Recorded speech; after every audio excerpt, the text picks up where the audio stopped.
Howdy folks, and welcome back to another episode of Tyria Talk. My name is Richie, and this show is all about the, oh my god, I can't wait any longer, upcoming MMO, Guild Wars 2. This is episode number 13. That's not 13. And today we have some special news. The final profession for Guild Wars 2 has finally been announced. And it is the Mesmer. Yes, everyone has been expecting the Mesmer for a long time, but now it's official, and we've got a lot of juicy tidbits of information to pour over, so let's get to it. Now, the Mesmer. The reason why a lot of people were expecting this to be the final profession is because it dates back to the original Guild Wars prophecies, and it's one of the iconic professions in the universe. It's not unique, but it's definitely different than a lot of other class archetypes that are out there. The Mesmer, for those of you who may not be familiar, is kind of a castery type. They wear light armor. It's one of the scholar professions in Guild Wars 2. They're a caster, but instead of like throwing fireballs and shooting lightning bolts out their butts, they deal with mind-bending powers, trickery, illusions, and all kinds of things like that. And in Guild Wars 1, they actually got pigeonholed into a very much support type role in Guild Wars 1. They're kind of complicated. To kind of figure out everything they're doing revolves around interrupting spells, putting debuffs on the opponent that like cripple them in various ways, draining resources, and different things like that. So they didn't actually directly kill things most of the time, or the best builds weren't about killing things. They were about like making it really hard for the opponent to kill you. And that comes with, some people love that, and some people, find that instantly confusing and like, I want to kill stuff. So, in Guild Wars 1, they were very much a support role. Now, on the PvP side of things, they were very, very powerful. They want to strip the other players of being able to use their abilities. So it became the type of thing where you have a Mesmer on your PvP team, and you're like, yay, we have a Mesmer on our PvP team. And the opposite is true. If you join a match and all of a sudden you see a Mesmer on the other side, you're like, no, they have a Mesmer! So it creates this, situation where they're really, really loved or hated in PvP. Now, in PvE, of course, if you have a bunch of friends together and you're playing the Mesmer, it's always great to have the Mesmer along. They're going to make things a lot easier for you. But using the Mesmer in Guild Wars 1 to tackle some of the more challenging PvE content was about as much fun as stapling French toast to your face. And I'm not exactly sure why you would staple French toast to your face, but it's the same level of fun. Trust me, I played a Mesmer in Guild Wars 1. The good news is, in Guild Wars 2, they have, there's a whole bunch of interviews all over the place if you want information about the Mesmer. Massively.com has an interview, Game Informer has, there's tons of them. In fact, on the ArenaNet website, they have a roundup of all the links, so you can go check that out. I'm pleased to announce that they have specifically stated that the Guild Wars 2 Mesmer will not be just pigeonholed into a support role. Of course, you can play a support role, and you can build your character around that. But if you want to spec your character and use the weapons to just deal the maximum amount of mind-bending damage you can possibly do, then you're going to be able to roll with the best of the DPS type specs in the game. So that's a great move for them to make. It can be as competitive dealing damage as other things, and I think that's going to be a very successful design choice for them. One of the core mechanics of the Mesmer in Guild Wars 2 is their ability to summon illusions. These are kind of like minions, but they're not really permanent pet, like the Ranger or the Necromancer. This is not a pet class per se, but they can create two different types of illusions. One of them are clones, which look just like, they're cloned. They look just like the caster, and they have the same weapons. They have very basic behaviors, low amount of health, and they don't do very much damage. And then there are phantasms, which are a bit more aggressive, can do more damage, and they have different weapons and different skills associated with them. They're a bit hardier. So a lot of the gameplay revolves around them being able to summon these illusions, and you don't know which one of these is the real Mesmer. You don't know, haha, I'm going to go, blow up these illusions in your face, and bam! All these kind of effects. And that's another one of the core concepts of the Mesmer class, is the ability to shatter these illusions and provide a variety of effects. Sometimes you can shatter them to deal damage, you can shatter them to stun the opponent, you can shatter them to heal your party members, so that's another one of the mechanics as well. Another interesting mechanic that the Mesmers have is the mantra system. Now the mantras are these long cast times. I think they said they're about 3 seconds to cast, but what happens is after you finish casting a mantra, your action bar of the mantra changes to an insta-cast ability that's fairly powerful. They do a variety of things. Some of them can heal you, some of them can do burst damage, etc. But the concept or the game mechanic here is, if you're out of combat, you can cast your mantras in advance, and suddenly you have these insta-cast skills available for the prime moment that you want to cast them. But if you're trying to use these in combat, a 3-second cast time is kind of a long time to kind of sit there and cast a spell. So there's an opportunity cost there. So it's kind of neat. It's like, do you have the opportunity to cast it beforehand? When do you use the insta-cast spell? Because you know it's going to be really hard to get that back later on. So that's the concept of the mantra. And then there's also a condition that they went over that that Mesmers are really good at applying to other enemies in the game. It's called confusion. Now, if you confuse somebody, every time they go to activate a skill or a spell, they actually take damage. And this stacks, and it gets more severe the more confused they are. So this creates an interesting dynamic in that the enemy, especially in a PvP situation, the enemy has a choice of, okay, I know it's going to hurt me to attack them, but is it worth me doing that? Or do I need to kind of do a more defensive posture now until this confusion goes away? So yeah, it's kind of like, you can attack me, but it's gonna hurt you to do so. So I like the confusion debuff. I think that's going to add some cool gameplay choices there. Of course, if you cast it on an enemy mob, they're gonna keep attacking, and that's going to keep hurting them. It's kind of like the empathy skill in Guild Wars 1. It's like every time you do something to me, it's going to hurt you right back.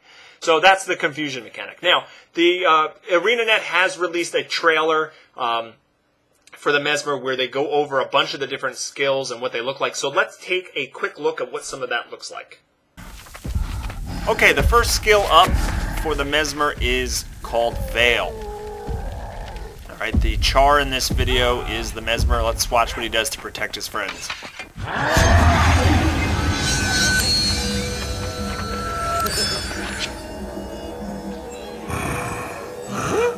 Where'd they go? I go get cookie.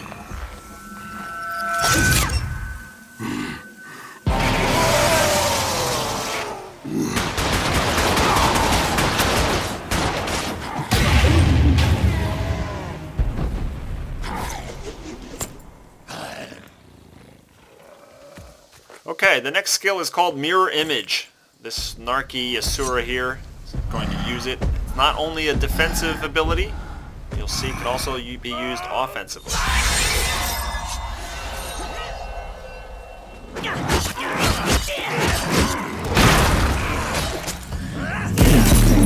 And then he's going to use some sort of snare here. Invisible wall type thing. So that he can catch up.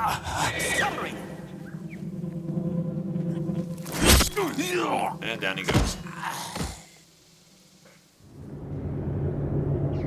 Alright, next up we have Chaos Storm. That was one of my favorite Mesmer spells or skills from the original Guild Wars.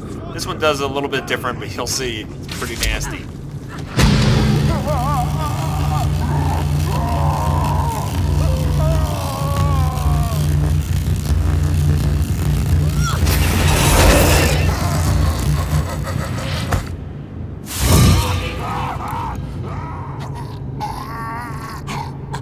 She just stands there watching them die. Don't mess with the Mesmer. Alright, next up we have Mind Rack. You'll see she's going to summon some illusions. That'll do some damage. And then she's going to detonate them. It's called a Shatter skill. She's going to use Mind Rack to blow them up.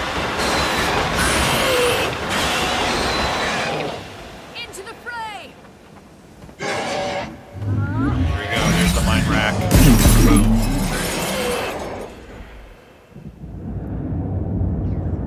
Alright, last we have Portal, which if you've ever played the game by Valve, you'll know how this works.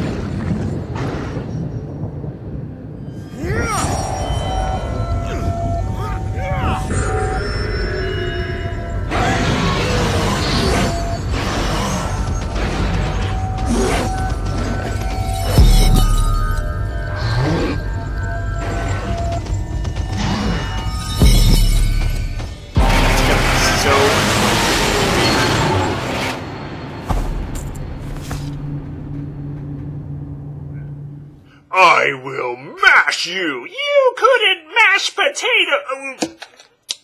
Yeah, so you didn't see me playing with my dolls again, did you? And by my dolls, of course, I mean my action figures. And by mine, I mean they're actually my kids. So there you have the Mesmer Skills. Some of that stuff looked amazing. I think people are going to go crazy over that portal ability and create all kinds of situations. So what are my thoughts about what has been announced about the Mesmer class? I think once again it's going to be a very popular choice in PvP. It looks really annoying to face in PvP, to be honest. You got all these little illusions all over the place, jumping in your face, doing things. You got that portal spell, like boop, I'm not here anymore. And for a very skilled player in a PvP situation, the Mesmer looks tough to beat. It's not very straightforward. Now they have said in the interviews that there is a low barrier of entry to this class. And yet a skillful player will have a high skill ceiling. So, it's easy to jump into, but difficult to master. I'm not totally convinced that how well that's going to play out. I do think it's going to work better than in Guild Wars 1. But the fact that, just for example, they've announced a couple skills like this. There's one skill called Leap, and there's one skill called Illusionary Leap. And one of them, I forget which is which, but one of them allows your character to create a clone of themselves where they're standing, and then they jump and leap and attack the enemy. So they actually leap and the illusion stays behind. And the other one's the opposite, where you create an illusion to leap and attack the enemy. And, in the hands of a skilled player, and especially in a PvP match, that's going to be crazy. It's like, you never know. Did they just leap at me, or is that the clone leaping at me? It's going to be difficult to discern in the heat of battle. But I could see like a new player or a player never playing an MMO looking at those two skills and going, what's the point of that? And it's those type of things that I think might lead to either having a lot of really bad Mesmers out there, like players that just really don't understand how to play the class, or it's going to be a class that is just not played that often, except for those that really want to get into the theory crafting and with a high level of skill. So we'll see how that plays out. I think that the profession overall it looks really cool. I think it fills a niche in the profession. Archetypes that is kind of missing. You got the caster that can summon all these gross undead things, and you've got the caster that is very typical, throwing fireballs and all kinds of element damage. And this one is just more about tricking people and mind bending and confusion. So it fills a really cool niche in the profession of Guild Wars 2. So I like that a lot. I also love that I'm looking through the weapon choices for the Mesmer, and the Mesmer can use, not only can they use a sword in each hand if you want, but they can also use a big honking greatsword. And there's other games that allow a wizard or a mage to actually carry a sword around, but most of the time it's just a stat stick. They have castery stats on them, and it's just they look cool, but it's really to help them cast spells better. They never go in swinging it. But that's what's one of the great things about Guild Wars 2 is the fact that they allow the Mesmer to have a greatsword means that the first 5 action abilities, the first 5 bars on their first 5 buttons on their action bar are going to be filled with great sword type Mesmer mechanics. So, you're going to be in there swinging this big honking sword, and it's going to do all kinds of cool, Mesmer type things. So it's integrated into the class. It's not just, okay, they can equip it, but they never use it. They will have 5 abilities for the greatsword. And the same thing goes with the sword. So I love the fact that it's kind of like an arcane duelist type thing. And it's a little bit different than other professions that we've seen. So overall, I am excited that the Mesmer made it in. Like I said, there would have been riots in the streets if the final profession was anything but the Mesmer, because so many people have been looking forward to it, and it has a place in a lot of the old timers' hearts who have played the original Guild Wars. So I'm glad to see it finally announced. I can't wait to see more information about it, and there's lots of links out there if you want to find out even more. Now, the last bit of news is the closed beta has officially begun. Last Friday, they opened it up. Well, they closed it up, so to speak. There is a non-disclosure agreement in place, so anybody who is in the beta cannot share any pictures, videos, or write about it at all. And it's a closed beta. You cannot apply to be in this. It was by invitation only, and it probably means a lot of the families and friends of people in ArenaNet have gotten in, and there's probably a select few people in the media that might be in it, but it's not a big widespread beta test. So I think overall this is probably a good thing. I don't like when a game is still months and months and months away from a release, they put out a beta and they open up the entire game and there's no non-disclosure agreement, and then suddenly everybody and their grandmother's posting videos and different things, and it kind of you kind of get so flooded with information that it loses that kind of shiny newness. I like it when that kind of stuff trickles out right before the release, or or like Guild Wars 2 is doing. They have a non-disclosure agreement in place. It's supposed to be about testing the game. It's not supposed to be everyone has early access to the game. So I know a lot of people are like, oh, I didn't get in. They wouldn't even let me apply, whatever. But this is probably best for the long-term health of the game. So let's see what they have. Maybe they'll go into an open beta phase later on, and maybe we'll be able to get in then. That said, that's going to wrap things up. I want to thank everyone for watching. If you have any questions or comments, please post them in the comments field below. And as usual, please click on the subscribe link so you can be notified when future videos are released. Subscribe to my channel. It really helps me. Give me a thumbs up. Share my links on all kinds of different places, forums, Reddit, whatever. Please help me grow my YouTube channel. You can also follow me on Twitter at Richie Procopio. You can follow me on Google Plus at gplus.to/BogOtter.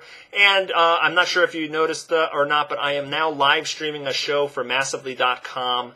My next show is actually tonight. That is December 20th at 10 p.m. Eastern Time. I'm going to continue my Diablo 3 beta coverage. So if you want to join me at 10 p.m., I'll put a link below. So you can chat with me while I'm playing and I can interact. It's a lot of fun, so check me out there as well. All right, guys, I am out of here. Thanks again, and peace!